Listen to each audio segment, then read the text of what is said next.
जी नमस्कार दोस्तों, आज हम बताने वाले हैं कि भारत का सर्वोच्च न्यायालय किस प्रकार भेदभाव करता है। यदि कोई कहता है कि हमारा कानून भेदभाव नहीं करता, तब उसे सुप्रीम कोर्ट के 2 फैसलों को देखना चाहिए कि हमारा सुप्रीम कोर्ट और कुछ सुप्रीम कोर्ट के वरिष्ठ वकील जैसे कपिल सिब्बल, सलमान खुर्शीद, प्रशांत भूषण जैसे कुछ लोग सुप्रीम कोर्ट के जजों को मनचाहा फैसला देने पर मजबूर करते हैं, और हमारा सुप्रीम कोर्ट किस तरह हिंदू और मुसलमान देखकर फैसला देता है, यह जानना बेहद ही आवश्यक है। 6 जनवरी 2021 को हरियाणा के गोहाना में एक सरकारी जमीन पर कुछ हिंदू परिवारों द्वारा कब्जों पर सुप्रीम कोर्ट ने फैसला दिया कि सरकारी या पंचायती जमीन पर अवैध कब्जा को नियमित करने का दावा नहीं किया जा सकता। जस्टिस DY चंद्रचूड़ और MR शाह की पीठ ने कहा कि सरकारी या पंचायती जमीन पर अवैध कब्जे को नियमित करना केवल राज्य सरकार की नीति और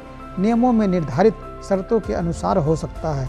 उन्होंने यह बात हरियाणा के सोनीपत जिले में गोहाना तहसील के सरसाद गांव के निवासियों द्वारा दायर याचिका पर सुनवाई करते हुए यह बात कही, जिन्होंने पंचायती जमीन पर कब्जा जमा कर घरों का निर्माण किया है।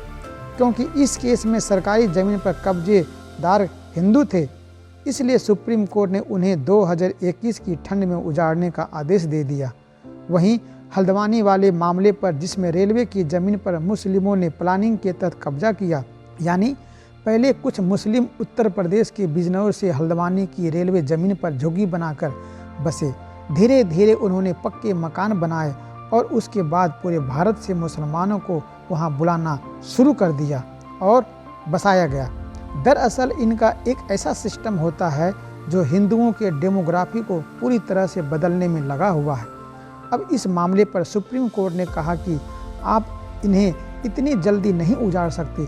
भले ही ज़मीन सरकारी हो, लेकिन पहले मेरे सामने पूरा रिकॉर्ड लाइए कि कौन सी ज़मीन राज्य सरकार की है और कौन सी ज़मीन का पट्टा हो गया है और कौन सी ज़मीन रेलवे की है।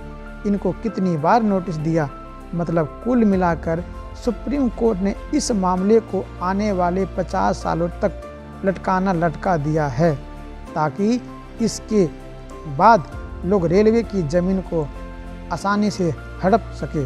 मतलब यदि आप भारत में रहते हैं तो आप हिंदू हैं, और यदि आप सरकारी ज़मीन पर अपना मकान बनाएंगे तब आपको भारत का सुप्रीम कोर्ट उजाड़ देगा। लेकिन यदि आप भारत में रहते हैं, आप मुसलमान हैं, तब आप आराम से सरकारी ज़मीन पर कब्जा करके मकान बनाकर रह सकते हैं। सुप्रीम कोर्ट आपका साथ देगा। मुझे टीवी डिबेट में दिल्ली के पूर्व कमिश्नर की वह बात याद आई, जिसमें उन्होंने कहा था कि हमारा पूरा सिस्टम मुसलमानों को यह एहसास कराता है कि यदि आप भारत में विशेष हो, आपको भारत में विशेष सुविधाएं हों, आप भारत के सबसे बड़े नागरिक हो। इसलिए मनमोहन सिंह ने प्रधानमंत्री पद पर रहते हुए कहा था कि भारत के संसाधनों पर सबसे पहला हक मुसलमानों का है। दोस्तों, आप इन बातों से अंदाज़ा लगा सकते हैं कि भविष्य हिंदुओं के लिए कैसा है। अगर अभी भी हम हिंदू एकजुट होकर नहीं जगे तो भविष्य क्या हो सकता है, इसका अंदाज़ा हम लोग खुद ही लगा सकते हैं। जय हिंद।